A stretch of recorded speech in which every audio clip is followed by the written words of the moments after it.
दक्ष police news, पहिले खाकी मग बाकी।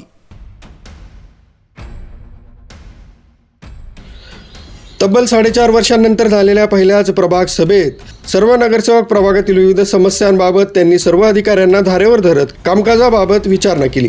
अधिकाऱ्यांच्या अपुऱ्या उत्तरावर त्यांना समज देत योग्य ती कडक कारवाईचा इशाराही प्रभाग सभापती देवरे यांनी दिलाय। प्रभाग सभापती समाधान देवरे यांच्या अध्यक्षतेखाली सातपूरची प्रभाग सभा गुरुवारी सकाळी 11 वाजता सुरू झाली। प्रभागातील विविध विकास कामांच्या योजनेला मंजुरी देण्यात आली। रस्त्यावर ठिकठिकाणी पडलेले खड्डे, पाणी टंचाई, धूर फवारणी, नादुरुस्त उद्यानं, रखडलेली रस्ते विकास कामं, कचरा व्यवस्थापन आणि आरोग्य सुविधा यासारख्या थेट जनतेशी निगडीत प्रश्नांवरून नगरसेवकांनी त्यांनी संबंधित विभागाच्या अधिकाऱ्यांना धारेवर धरत प्रश्न विचारलाय। प्रश्नाला समाधानकारक उत्तर न मिळाल्यामुळे काही विषयांची माहिती नसल्याचं अधिकाऱ्यांनी सांगितल्यानं सर्वच नगरसेवक आक्रमक झाले।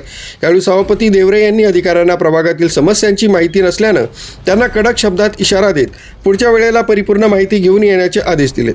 यावेळी प्रभाग क्रमांक 8च्या नगरसेविका कविता लोखंडे, अंकिता शिंदे, उषा बेंडकोळी, भारती दिवरे, दिनकर पाटील, संगीता घोटेकर, अमोल पाटील, प्रभाग क्रमांक 10च्या नगरसेवक विश्वास चिंतामण नागरे, नगरसेविका इंदुबाई नागरे, माधुरी गणेश बोलकर, प्रभाग क्रमांक 11च्या नगरसेविका मानसी योगेश शेवरे, सोनाली भंदुरे, नगरसेवक नितीन निगळ, निवृत्ती इंगोले, भागवत पाराजी आरोटे, नगरसेविका हर्षदा समाधान गायकर यांनी विविध प्रश्न उपस्थित केले।